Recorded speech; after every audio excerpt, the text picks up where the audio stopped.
मुंबई गोवा महामार्गापासून अवघ्या काहीच अंतरावर असणारा या निसर्गरम्य सावडाव धबधबा महाराष्ट्र शासनाच्या पर्यटन विकास महामंडळाच्या यादीत आल्यावर अनेक पर्यटकांनी धबधब्यावर गर्दी केली। सावडाव धबधबा परिसरात दमदार पडणाऱ्या पावसामुळेच पहिल्याच पावसानंतर धबधबा प्रवाहित झालाय। स्थानिकांसह पर्यटकांनी हजेरी लावत धबधब्याचा आनंद घेण्यास सुरुवात केली। या संदर्भात तेथील पर्यटकांशी बातचीत केली आहे आमचे प्रतिनिधी रोहन नाईक यांनी। पाहूया।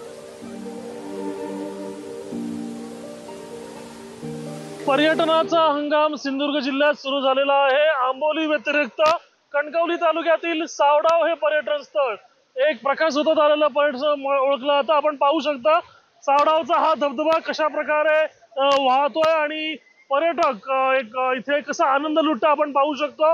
आणि या पर्यटन स्थळी जिल्ह्याच्या बाहेरून सुद्धा पर्यटक येत असतात, स्थानिक पर्यटक असतात आणि अतिशय मनमुराद आनंद इथला घेत असतात। आपण इथल्या काही पर्यटकांशी बोलतोय। कशा प्रकारे हा सावडावचा कसं वाटतं तुम्हाला इथे येऊन? सावडावचा धबधबा दरवर्षी आम्ही येतो।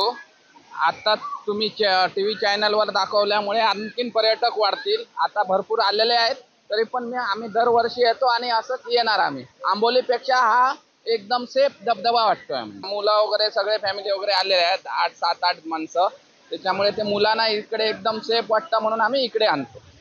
तर एकंदरीत पाहिलं असेल तर कुटुंबासाठी अतिशय महत्त्वाचा जी पर्वणी असेल फिरायला येण्यासाठी कुटुंबाचा, तर हा सावडावचा धबधबा आहे। कॅमेरा पर्सन सुरेशचा रोहन नाईक, लोकशाही मराठी, सिंधुदुर्ग। लोकशाही मराठी ऐका, पहा, जागरूक रहा।